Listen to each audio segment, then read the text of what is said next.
Assalamualaikum warahmatullahi wabarakatuh. Nama saya Fritani Agustina Nilasari, kelas 6B NIM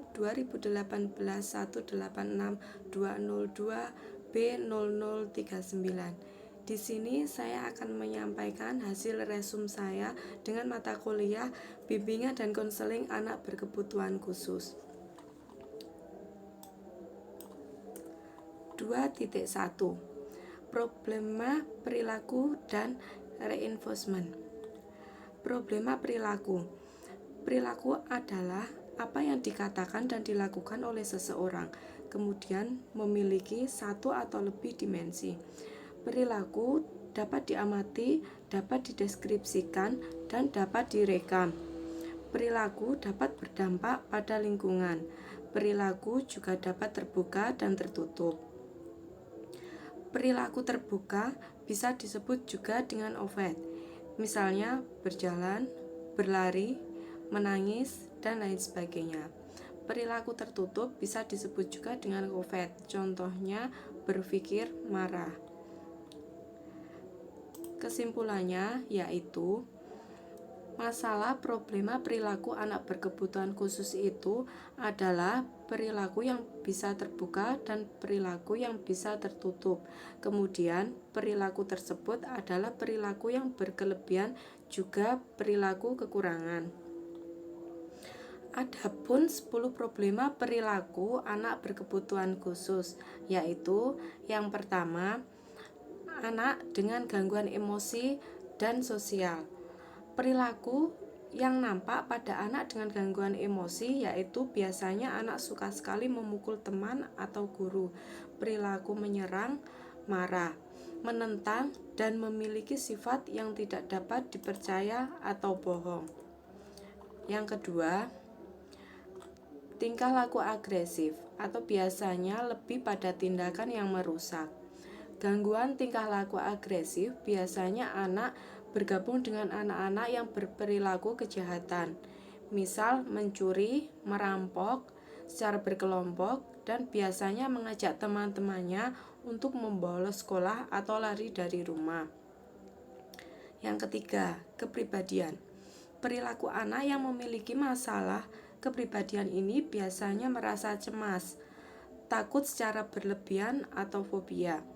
Bila tidak segera diatasi, masalah kepribadian ini akan sangat berbahaya bagi pertumbuhan dan perkembangan anak. Keempat, tingkah laku kurang dewasa atau kurang matang atau tingkah laku yang tidak sesuai dengan usianya. Anak yang memiliki problematika imaturi ini, kemampuan perhatiannya pendek. Dia tidak bisa memperhatikan guru dalam jangka waktu yang terlalu panjang. Biasanya anak bersikap pasif, suka melamun, mudah sekali bosan, dan bermalas-malasan. Yang kelima, anak dengan gangguan pemusatan pemikiran atau ADHD. Anak dengan gangguan pemusatan perhatian ini biasanya memiliki aktivitas motorik yang berlebihan, tetapi anak tersebut biasanya di dalam kelas kurang perhatian dalam menyelesaikan tugasnya, tidak bisa bermain dalam satu kelompok. Keenam, anak dengan gangguan autis. Anak dengan gangguan autis yaitu anak yang memiliki tingkah laku berkelebihan dan kekurangan.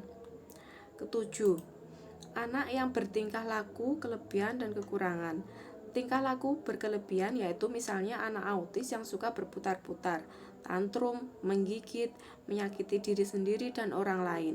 Di samping memiliki tingkah laku yang berkelebihan, anak autis biasanya memiliki perilaku yang kekurangan. Contohnya, mengalami gangguan bicara, gangguan dalam berinteraksi sosial. 8. Anak dengan gangguan kecerdasan. Anak dengan gangguan kecerdasan ini biasanya mudah sekali beralih perhatian. Misalnya, anak juga hiperaktif, suka mengganggu teman, mudah emosi bila tersinggung. 9. Anak yang memiliki gangguan sensoris. Anak yang mengalami gangguan sensoris ini biasanya tidak mengalami hambatan dalam perilaku, tetapi memiliki hambatan pada penglihatan dan pendengaran, lebih banyak tergantung pada lingkungan. Ke-10. Anak yang mengalami gangguan pada motorik. Anak yang mengalami gangguan pada motorik ini memiliki hambatan pada mobilitas terbatas, dalam interaksi sosial juga terbatas.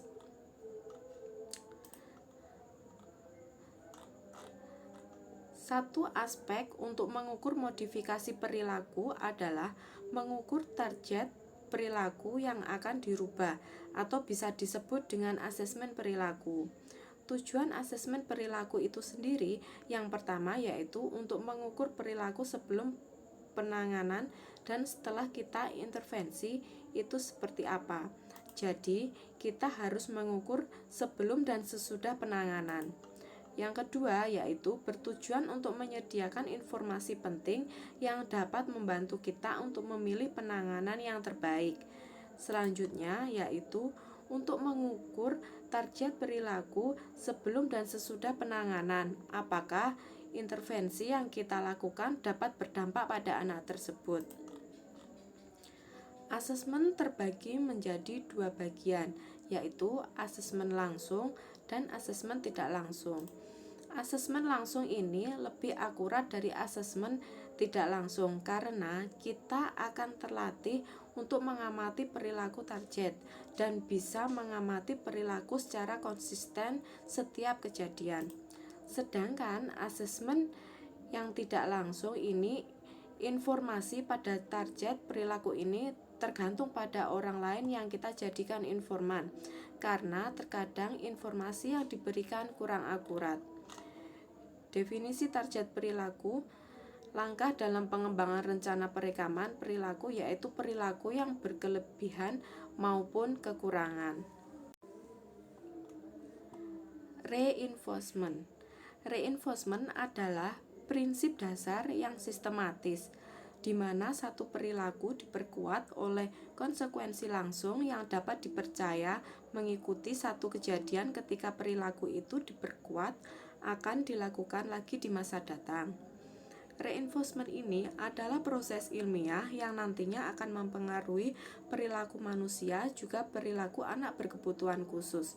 Satu perilaku yang diperkuat yaitu akan ada satu peningkatan. Kesimpulannya, reinforcement itu adalah prinsip dasar perilaku.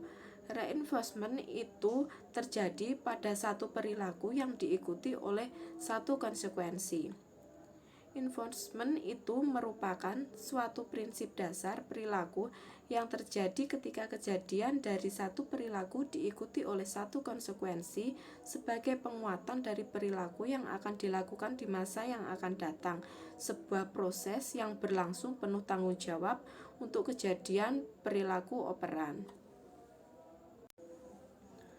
2.2 Permasalahan anak berkebutuhan khusus. Permasalahan anak berkebutuhan khusus dipicu oleh beberapa faktor, yaitu pertama, faktor dari dalam diri anak itu sendiri. Faktor dari diri anak itu sendiri yaitu anak berkebutuhan khusus yang merasa minder dengan keistimewaan yang telah Allah berikan untuknya, belum bisa memahami dirinya sendiri, dan ini menjadi tugas orang tua untuk memahamkan pada anak berkepentingan hidup baik dalam fisik, sosial, dan spiritual. 2. Faktor dari orang tua. Faktor dari orang tua untuk anak berkebutuhan khusus ini dipengaruhi oleh kurangnya pemahaman terhadap anak berkebutuhan khusus. Ketiga, faktor dari guru. Faktor dari guru ini bisa jadi dari guru dan pihak warga sekolah.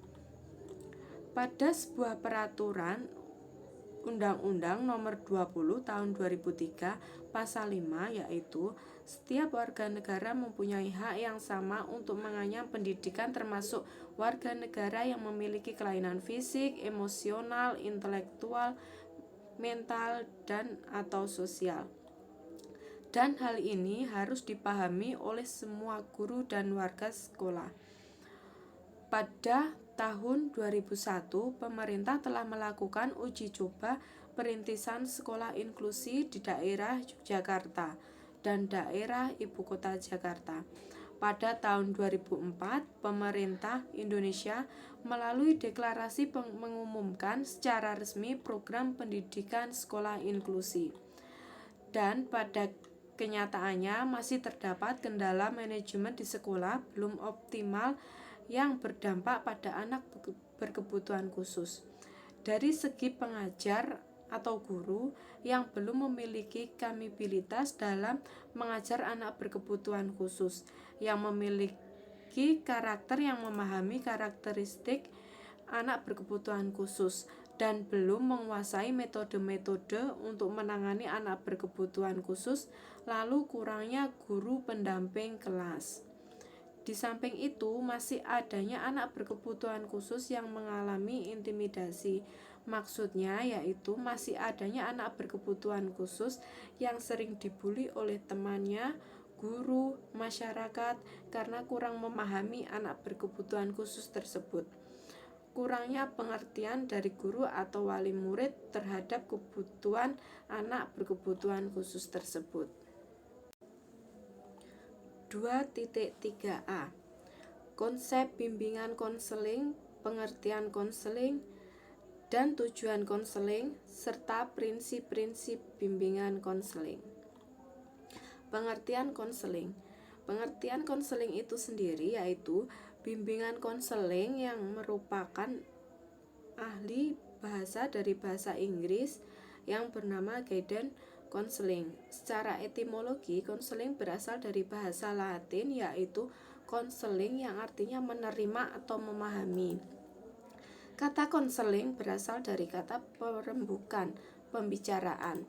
Sedangkan menurut Aska, mengemukakan konseling merupakan hubungan tatap muka, bertemu secara langsung dan secara tertutup. Sebagai konselor pendidikan yang harus memberikan penerimaan serta memberikan kesempatan pada klien untuk berpikir dan mengambil keputusan sendiri. Kita hanya membantu untuk mengatasi masalah-masalahnya. Hubungan konselor dengan klien ini bersifat interpersonal. Keefektifan dari konseling ini ditentukan oleh kualitas hubungan antara konselor dan klien. Konselor menunjukkan jalan pada klien. Selain memiliki hati yang baik, konselor hendaknya memiliki pendidikan yang memadai, pengetahuan yang baik, pribadi yang baik, dan bisa menolong klien untuk mengemudikan kegiatan-kegiatan yang akan dilakukan sehari-hari, memberikan kesempatan pada klien untuk mengembangkan arah dan pandangannya sendiri. Tujuan bimbingan konseling pada anak berkebutuhan khusus atau individu yang dibimbing ini dapat merencanakan kegiatannya untuk menyelesaikan sesuatu yang akan dicapainya. Mengembangkan seluruh potensi yang dimiliki seoptimal mungkin. Tujuan selanjutnya yaitu agar anak berkebutuhan khusus tersebut dapat menyesuaikan diri, dapat mengatasi hambatan-hambatan terutama di lingkungan pendidikan atau sekolah. Tujuan bimbingan konseling yang kita lakukan pada anak berkebutuhan khusus ini yaitu agar anak berkebutuhan khusus ini bisa mencapai perkembangan yang sesuai dengan potensinya. Yang intinya setelah anak berkebutuhan khusus ini mendapatkan bimbingan ini dapat menggunakan nilai-nilai yang dia miliki untuk kehidupan yang lebih baik. Prinsip-prinsip bimbingan konseling di antaranya yaitu memahami dan membimbing klien merubah karakter. Memulai bimbingan dengan identifikasi kebutuhan apa yang dirasakan oleh klien. Program bimbingan di lembaga pendidikan harus sesuai dengan program yang dikembangkan pada lembaga yang bersangkutan. Pelaksanaan bimbingan ini harus dikelola oleh orang yang ahli dalam bidangnya. mengadakan evaluasi seberapa efektif apa yang sudah kita bimbingkan pada anak berkebutuhan khusus tersebut. 2.3b. Di sini akan membahas sejarah konseling, tingkatan konselor, dan aspek-aspek yang perlu dipahami untuk melaksanakan bimbingan konseling. Sejarah konseling.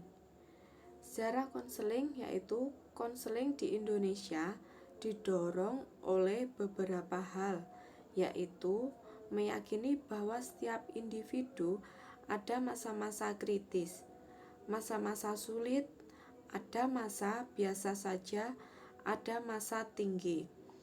Anak perlu bimbingan penuh oleh orang tua. Tugas pertama konseling dibentuk oleh peran orang tua kepada anak-anak pada masa perkembangan.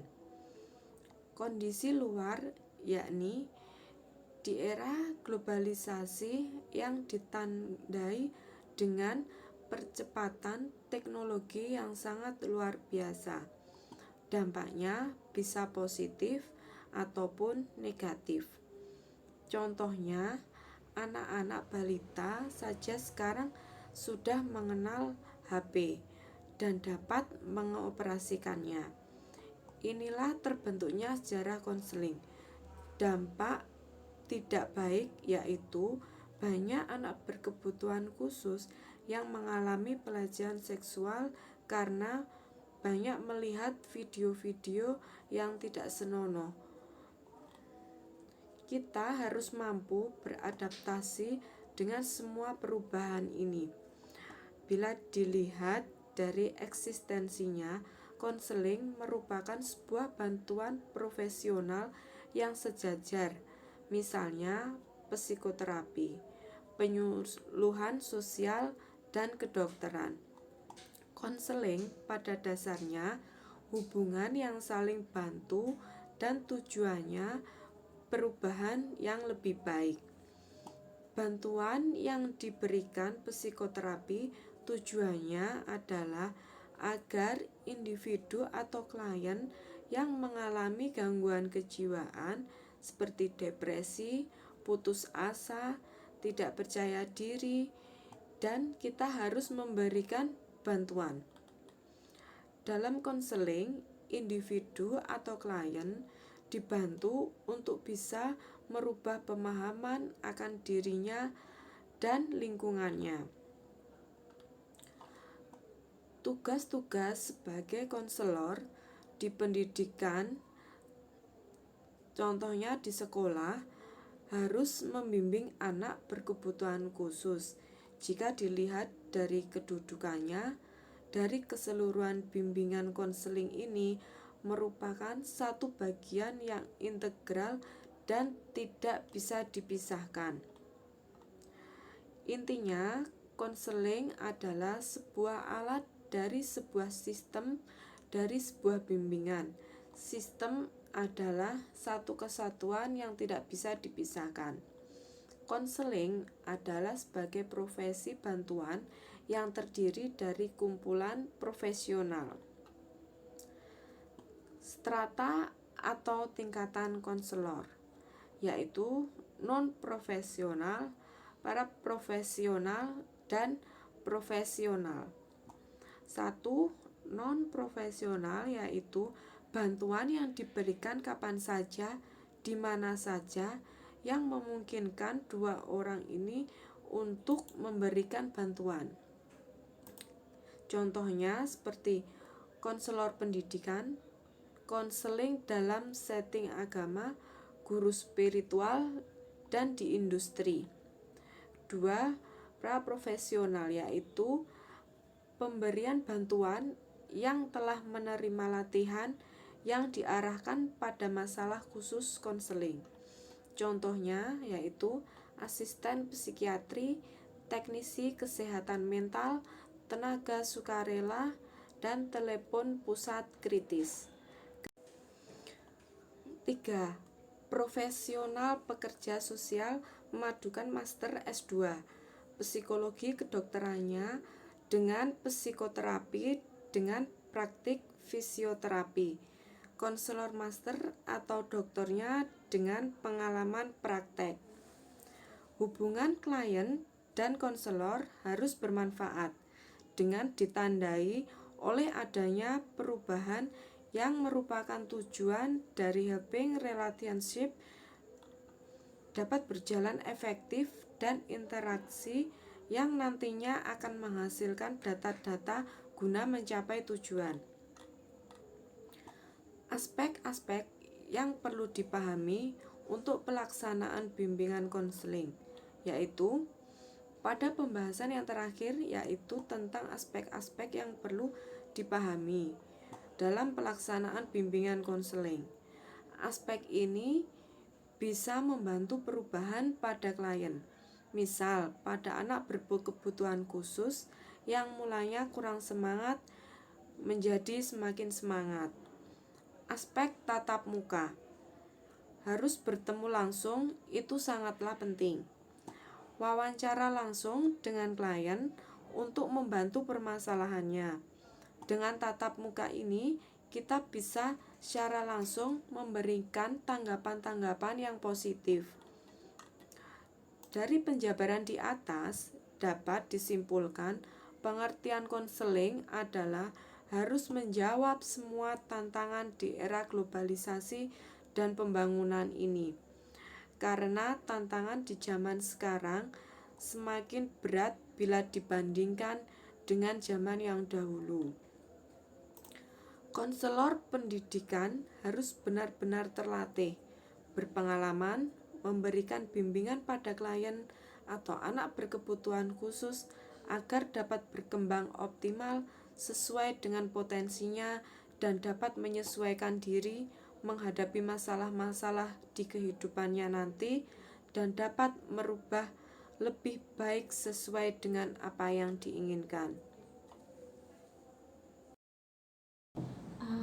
Begini Bu, anak saya itu dia tuh suka mengambil barang-barang milik orang lain. Punya temannya diambil, punyanya kakaknya diambil, punya neneknya juga. Seperti apa Bu barangnya diambil mungkin ini? Ya barangnya itu teman sekolah? Ya itu pensil gitu, penghapus itu diambil. Padahal sudah saya belikan yang bagus, tapi malah yang diambil tuh barang-barang yang enggak gitu loh. Itu. Iya, padahal saya kasih uang jajan, saya suruh beli sudah sendiri. Terpenuhi. Iya Bu, sudah saya kasih. Dia. Iya, tapi kok masih gitu ya, masih suka ngambil punya temennya gitu. Saya kan malu. Apakah Ibu sudah pernah menanyakan pada anak Ibu apa alasannya dia mengambil itu gitu? Sudah saya tanyakan itu berkali-kali. Setiap dia mengambil punyanya barang-barang temannya itu, mesti saya omeli. Kalau dia tuh nggak mau ngomong, ya saya pukul. Ya, saya malu. Saya kasih uang. Saya malu sama orang-orang, sama wali murid yang lain tuh selalu ngomong ke saya, Bu, anaknya ini diambil penghapus saya, ini diambil ini. Saya malu Bu, saya malu. Ya, tapi nggak usah dipukul Bu anaknya. Ya saya mantel. Tuh bagaimana? Iya, Ibu yang sabar menghadapi anaknya ya. Pokoknya menghadapi anaknya tuh harus nggak usah pakai hukuman fisik, dikasih pengertian pelan-pelan. Saya omong itu loh, saya omong itu tuh nggak didengar, masuk telinga kiri keluar telinga kanan, tuh berkali-kali seperti itu. Ya Allah. Nanti kalau Ibu pakai hukuman fisik, nanti anaknya itu bisa dendam sama Ibu, lalu dia bisa menirukan apa yang Ibu lakukan sama anak Ibu itu. Jadi jangan pakai hukuman fisik kalau memberi pengertian pada anaknya. Terus mengembalikan benda yang diambil dari anak Ibu itu ya, dikembalikan. Saya malu Bu. Tidak usah malu Bu, tidak apa-apa. Nanti diomongkan baik-baik. Kalau ngomongnya baik-baik, pasti nanti orang tua anak itu bisa menerima. Nggak usah malu. Ya keseringan je Bu. Setiap kali gitu. seperti itu ya saya yo malu. Hmm. Kok saya punya anak seperti itu? Ya Allah. Terus apakah ibu sudah pernah memberi pengertian pada anak ibu kalau kamu suka ngambil nanti kamu bisa dipukulin sama orang, bahkan bisa dibawa Pak polisi? Apakah sudah pernah? Ya sudah, tapi saya ngomongnya itu saya pukuli sendiri, wong saya malu. Aduh, nggak boleh seperti itu Bu, jangan dipukulin anaknya. Malu saya Bu, ya Allah, malu saya. Coba ditanamkan hal-hal yang baik sama anaknya, dikasih pengertian, jangan mencuri, itu nggak baik. Kalau memang ingin, minta sama ibu gitu, nggak usah ngambil pakai orang lain, barang orang lain jangan diambil. Terus cari tahu ibu alasannya kenapa anak ibu itu suka mengambil barang orang lain. Ya kalau ditanya itu diam, kalau nggak diam gitu terus dia itu nangis, kalau sudah nangis gitu sesek terus akhirnya tidur. Ya sudah, ya saya biarkan. Kalau memang sekali 2 kali itu ya dikasih pengertian aja, nggak apa-apa Bu. Tapi kalau itu berkelanjutan lebih panjang dan itu nggak bisa berhenti, coba ibu bawa saja ke psikolog, mungkin bisa Iya, membantu gitu ya. anak ibu. Iya, Iya coba Bu, nggak apa-apa. Iya saya sudah malu Bu. Iya Bu, tak bawa ke sini aja Bu. Saya tuh malu sekali, ya Allah. Yang sabar Bu. Mau ditaruh mana muka saya ini, ya Allah. Malu sama sekeliling saya, sama wali murid semuanya. Sering diomeli saya ini sama orang-orang karena kelakuan anak saya ini. Ya saya tuh harus bagaimana? Sudah saya omeli, sudah saya pukul, pakai tangan, pakai rotan. Jangan dipukuli, nanti kalau dipukuli itu anaknya malah sakit hati sama ibu, punya rasa dendam. Terus bisa saja hal itu bisa menjadi contoh dia untuk melakukan hal seperti itu pada teman-temannya nanti. Nggak boleh Gitu Bu ya. iya.